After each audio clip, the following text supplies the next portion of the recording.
Welcome students, physics की class में एक बार फिर आपका स्वागत है। और आज मैं लेके आया हूँ क्लास 11th का अध्याय 7 कणों के निकाय तथा घूर्णी गति। स्टूडेंट्स ओके, तो चलिए सबसे पहले हम रिक्त स्थानों की पूर्ति करते हैं कि कोणीय संवेग बराबर रेखीय संवेग, और इसके फिल इन द ब्लैंक में क्या आएगा। तो स्टूडेंट्स आपको ऐसे याद रखना है कि L इज इक्वल टू होता है R क्रॉस P। तो P तो हो गया आपका रेखीय संवेग, R हो गई दूरी। तो यहाँ आपको क्या फिल करना है, R फिल करना है स्टूडेंट। दूसरा है I क्रॉस J, तो I cross I cap cross J cap equal to K cap हो जाएगा। Okay student, A vector cross A vector की जो वैल्यू होती है वो कितनी होती है स्टूडेंट, शून्य होती है। समान है तो इनकी वैल्यूज कितनी आएगी, शून्य आएगी स्टूडेंट। ऐसा पिंड जिसके कणों पर बल लगाने पर भी उनके बीच की दूरी नहीं बदलती, तो ऐसे पिंड को हम क्या कहेंगे स्टूडेंट, दृढ़ पिंड कहेंगे। क्या कहेंगे स्टूडेंट, दृढ़ पिंड बोलेंगे इसे। ठीक है स्टूडेंट, चल सदिशों का सदिश गुणाक्रम विनिमय नियम का पालन नहीं करता। ओके, तो यहाँ आप लिखेंगे नहीं करता स्टूडेंट्स। अच्छा स्टूडेंट्स, एक बात और ध्यान रखें कि योग के नियम का पालन करता है। a प्लस बी वैक्टर बराबर b प्लस ए वैक्टर तो होता है, इसको आप ध्यान रखें। ओके स्टूडेंट, चलिए घूर्णन गति एवं स्थानांतरण गति के संयोजन को क्या कहते हैं। तो इसके संयोजन को स्टूडेंट्स बोलते हैं सामान्य गति। कौन सी गति बोलेंगे स्टूडेंट, सामान्य गति बोलेंगे स्टूडेंट्स, सामान्य गति। चलिए नेक्स्ट क्वेश्चन है आपका, किसी त्रिभुजाकार प्लेट का द्रव्यमान केंद्र उस त्रिभुज पर स्थित होता है, यानी जो द्रव्यमान केंद्र है वो कहाँ होगा।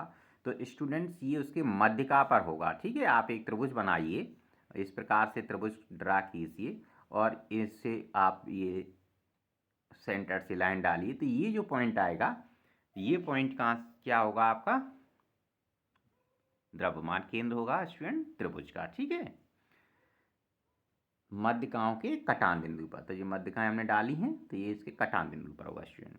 चलिए नेक्स्ट देखते हैं, यदि किसी निकाय के कणों पर बाह्य बल शून्य है तो उसके द्रव्यमान केंद्र का संवेग होता है। तो संवेग हमेशा फिर कैसा होगा, नियत होगा स्टूडेंट्स। इसे ध्यान रखें आप, कैसा होगा, नियत होगा स्टूडेंट्स। जड़त्व आघूर्ण का एसआई मात्रक। चलिए जड़त्व आघूर्ण का एसआई मात्रक, जड़त्व आघूर्ण का सूत्र याद है स्टूडेंट्स, बोलो। जड़त्व आघूर्ण आई बराबर एम आर स्क्वायर, एम माने द्रव्यमान किलोग्राम, आर स्क्वायर यानी दूरी मीटर स्क्वायर। तो ये आपका स्टूडेंट्स ये ए नंबर का हो गया। किसी बलयुग्म का आघूर्ण, तो स्टूडेंट्स सबसे पहले बलयुग्म के आघूर्ण का हम सूत्र जरा ध्यान रखते हैं। टाउ बराबर होता है एफ गुणा एल। ये बलयुग्म में दो बल एक साथ लगते हैं, उनमें से एक बल ले लिया जाता है और उनके बीच की लंबवत दूरी जो होती है उसे ले लिया। अब जरा हम इनके ऑप्शंस पर विचार करते हैं। देखो, उस बिंदु पर निर्भर नहीं करता जिसके प्रत्यय आघूर्ण करता है।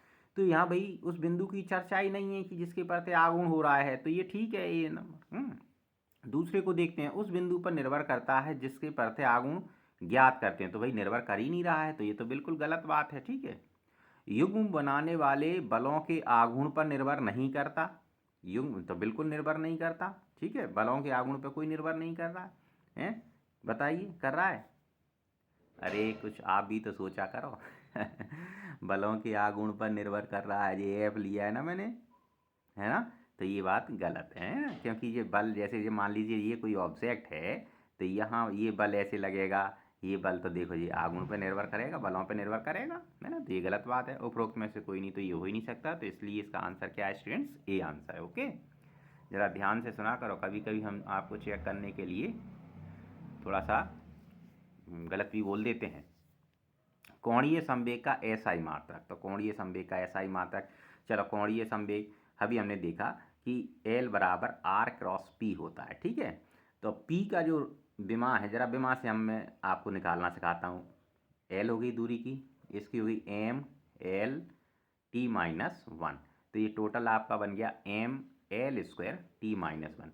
तो स्टूडेंट्स अगर मैं इसको ऐसे लिख दूं कि M L square T minus two और मल्टीप्लाई टी, ठीक है, एक ही बात है।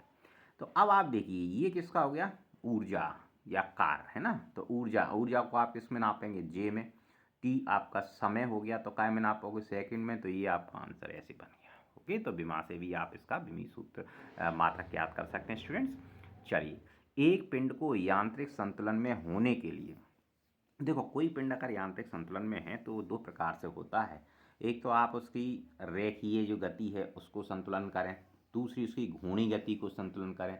तो जब रेखीय गति को आप संतुलन करेंगे तो जो नेट बाह्य बल है उसे शून्य होना चाहिए, और जब घूर्णी गति को आप संतुलन करेंगे तो बल आघूर्ण का मान शून्य होना चाहिए। तो इसका मतलब ये हुआ कि इसमें दोनों ही आंसर सही हैं, ए और बी दोनों आवश्यक हैं। ठीक है स्टूडेंट, चलिए अब हम इसे मैचिंग देखते हैं इस लेसन की।